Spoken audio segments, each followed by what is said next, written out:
샬롬, 말씀과 함께 또 새로운 날 시작합니다. 우리 기도하고 시작할게요. 사랑하는 주님, 새날을 주셔서 감사합니다. 이 하루도 말씀으로 살게 하시고 아침에도 점심에도 저녁에도 주님의 인자하심으로 우리를 충만케 하시옵소서. 예수님의 이름으로 기도합니다. 아멘. 우리 안에는 누구에게 쉽게 말로 꺼내놓기 어려운 그런 감정들이 우리 속에 있지요. 어떤 분에게는 비교하면 찾아오는 열등감, 또 우월감, 왜 저 사람만 잘 되지? 어떤 감정, 질투라는 감정, 이런 감정들도 우린 느낍니다. 또 어떤 때는 나는 열심히 봉사하고 수고하는데 하나님께 인정받지 못하는 것 같은 서운한 마음, 그게 서운함이 쌓이면요, 분노의 감정도 우리 속에 찾아오곤 합니다. 그런데 이 감정을 제대로 다루지 못하면 결국 관계는 끊어지고 마음은 딱딱해지고, 그래서 하나님이 주시는 말씀이 들어갈 수 없죠. 그렇게 되면 급기야 내가 생각하지 못했던 끔찍한 일이 일어나게 됩니다. 오늘 우리가 묵상하려는 창세기 4장에 그런 이야기가 있습니다. 어떤 이야기가 오늘 본문 안에 담겨 있는지 우리 창세기 4장 말씀 1절부터 26절까지 듣고 오겠습니다. 제4장. 아담이 그의 아내 하와와 동침하매 하와가 임신하여 가인을 낳고, 내가 여호와로 말미암아 득남하였다. 그가 또 가인의 아우 아벨을 낳았는데 아벨은 양치는 자였고 가인은 농사하는 자였더라. 세월이 지난 후에 가인은 땅의 소산으로 제물을 삼아 여호와께 드렸고 아벨은 자기도 양의 첫 새끼와 그 기름으로 드렸더니 여호와께서 아벨과 그의 제물은 받으셨으나 가인과 그의 제물은 받지 아니하신지라. 가인이 몹시 분하여 안색이 변하니 여호와께서 가인에게 이르시되, 네가 분하여 함은 어찌 됨이며 안색이 변함은 어찌 됨이냐? 네가 선을 행하면 어찌 낯을 들지 못하겠느냐? 선을 행하지 아니하면 죄가 문에 엎드려 있느니라. 죄가 너를 원하나 너는 죄를 다스릴지니라. 가인이 그의 아우 아벨에게 말하고 그들이 들에 있을 때 가인이 그의 아우 아벨을 쳐 죽이니라. 여호와께서 가인에게 이르시되, 내 아우 아벨이 어딨느냐? 내가 알지 못하나이다. 내가 내 아우를 지키는 자니이까? 네가 무엇을 하였느냐? 내 아우의 핏소리가 땅에서부터 내게 호소하느니라. 땅이 그 입을 벌려 내 손에서부터 내 아우의 피를 받았은즉 내가 땅에서 저주를 받으리니 내가 밭을 갈아도 땅이 다시는 그 효력을 내게 주지 아니할 것이요 너는 땅에서 피하며 유리한 자가 되리라. 내 죄짐을 지기가 너무 무거우니이다. 주께서 오늘 이 지면에서 나를 쫓아내시온즉 내가 주의 낯을 배웁지 못하리니 내가 땅에서 피하며 유리하는 자가 될지라. 무릇 나를 만나는 자마다 나를 죽이겠나이다. 그렇지 아니하다. 가인을 죽이는 자는 벌을 7배나 받으리라. 하시고 가인에게 표를 주사 그를 만나는 모든 사람에게서 죽임을 면하게 하시니라. 가인이 여호와 앞을 떠나서 에덴 동쪽 노 땅에 거주하더니 아내와 동침함에 그가 임신하여 에녹을 낳은지라. 가인이 성을 쌓고 그의 아들의 이름으로 성을 이름하여 에녹이라 하니라. 에녹이 이랏을 낳고 이랏은 무후야엘을 낳고 무후야엘은 무드사엘을 낳고 무드사엘은 라멕을 낳았더라.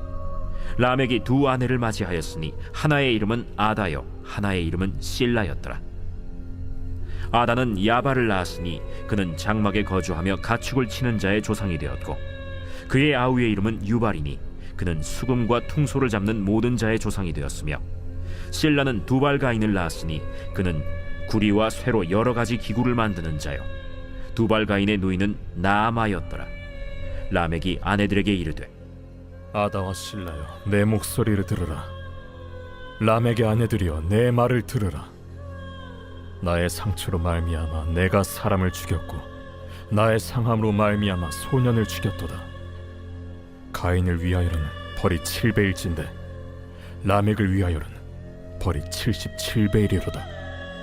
아담이 다시 자기 아내와 동침함에 그가 아들을 낳아 그의 이름을 셋이라 하였으니 이는 하나님이 내게 가인이 죽인 나벨 대신에 다른 씨를 주셨다.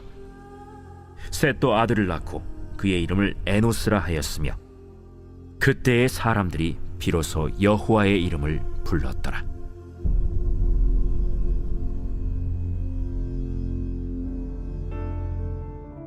아멘. 자, 오늘 본문에 결국 인류 최초의 살인 사건이 들어 있잖아요. 이렇게 한번 보시면 어떨까요? 예배의 실패가 삶의 실패로 연결되는 장면이다. 가인과 아벨 두 형제가 다 하나님께 제사를 드리지요. 그런데 결과가 충격적이죠. 하나님이 아벨의 제사는 받으시고 가인의 제사는 거절하셨습니다. 왜 그랬다고 나와 있죠? 곡식과 양이라고 하는 제물의 종류의 차이 때문이 아닙니다. 히브리서 11장은 이 말씀을 좀 더 구체적으로 설명해 주는데 아벨은 믿음으로 하나님께 드렸다라고 표현하고 있습니다. 더 중요한 단서가 4절, 5절에서 볼 수 있는데요.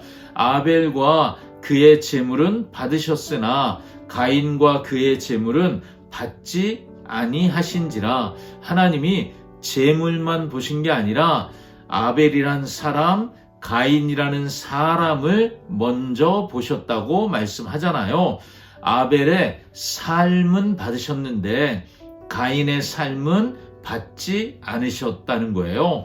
그런데 놀라운 것은 자신의 예배가 거절당하니까 가인은 회개하는 대신 분노를 선택합니다. 안색이 변했다고 하죠. 그때 하나님이 분명히 경고하시거든요. 7절에 죄가 문 앞에 엎드려져 있다. 죄가 너를 원하나 너는 죄를 다스려야 한다. 지금 죄 짓고 싶은 충동, 그 분노, 미움 이런 감정들이 막 올라와요. 그런데 너는 죄를 다스려야 돼 라고 말씀하시는 거예요. 마치 그 사나운 맹수가 먹잇감을 잡기 위해 웅크리고 기다리고 있는 것처럼 죄가 가인의 마음의 문 앞에서 그렇게 기다리고 있다는 거예요. 문만 열면 들어가 가인을 삼킬 준비를 하고 있다는 것이죠. 자, 여러분 8절 이하에 보니까 가인은 결국 죄를 다스리지 못했고 동생을 죽였습니다. 하나님이 내 아우가 어디 있느냐 이렇게 물으셨을 때 가인이 뭐라고 대답하죠? 내가 알지 못합니다. 내가 내 아우를 지키는 자니까 이런 말을 하잖아요.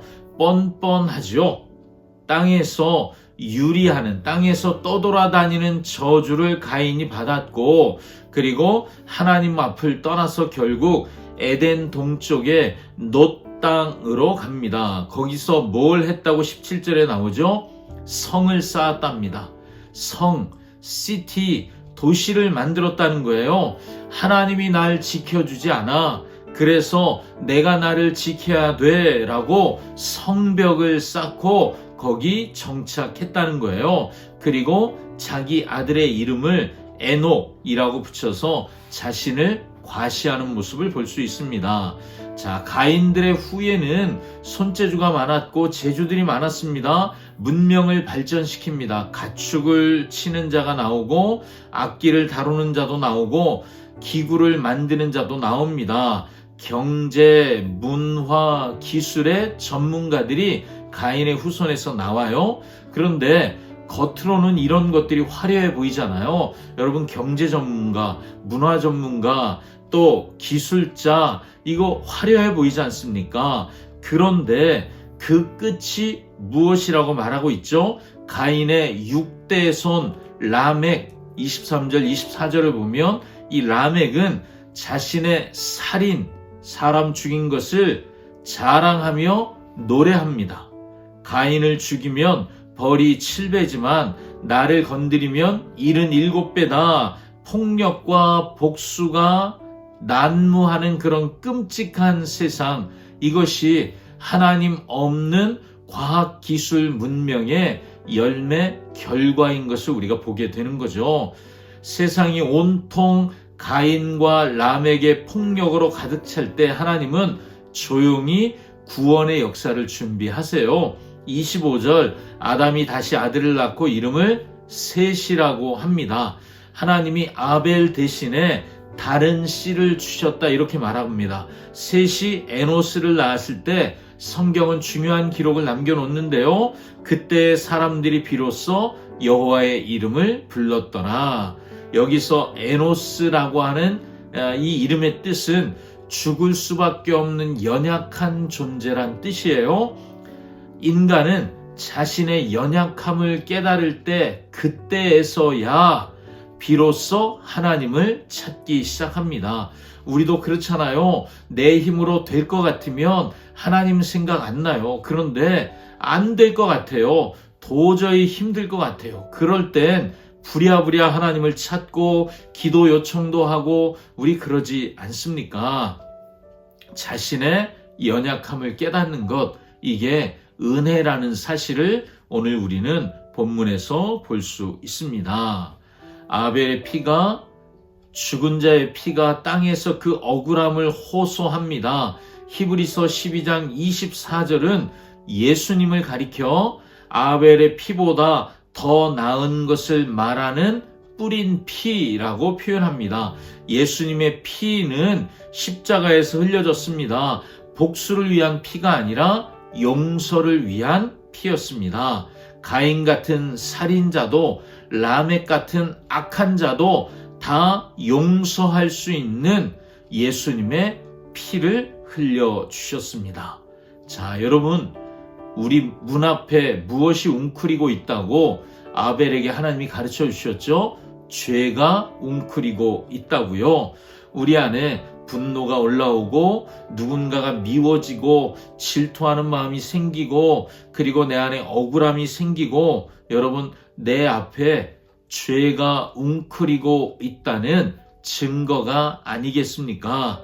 가인처럼 죄에게 마음의 문을 열어주기보다 우리는 마음에 들어오려고 하는 죄를 끊어버려야 되겠죠. 그때 우리가 해야 할 가장 중요한 것이 회개하는 것입니다. 주님, 내 힘으로 할 수 없습니다. 도와주십시오. 그때 하나님을 찾았던 백성들에게 베푸신 은혜가 우리 가운데 임할 줄 믿습니다. 가인이 정착한 도시는 큰 도시가 되었습니다. 그 화려한 도시를 우리는 부러워합니다. 그러나 여러분, 부러워하지 마십시오. 약해 보일지라도 하나님의 이름을 부르는 사람만이 마지막에 승리하며 기뻐할 수 있습니다. 저와 여러분이 마지막에 기뻐하는 그 사람 되기를 원합니다. 기도하겠습니다. 사랑하는 주님, 예배 드리는 척 하면서 예배당 안에서는 가장 거룩한 하나님의 자녀인 것처럼 보였지만 삶에서는 형제를 미워하고 시기하고 그리고 억울해하고 원통해했던 것, 화냈던 것, 분노했던 것이 내 모습임을 인정합니다. 내 마음 앞에 웅크리고 있는 죄를 다스리게 해주시고 성령의 능력으로 죄와 싸워 이기게 하여 주시옵소서. 그래서 죄에 무너지는 자가 아니라 예수님의 피로 승리하는 우리 모두가 되게 하여 주시옵소서. 예수님의 이름으로 기도합니다. 아멘. 아멘. 오늘도 예수님의 보혈의 은혜로 주님을 찾고 승리하는 여러분 되시기를 축복해요. 샬롬.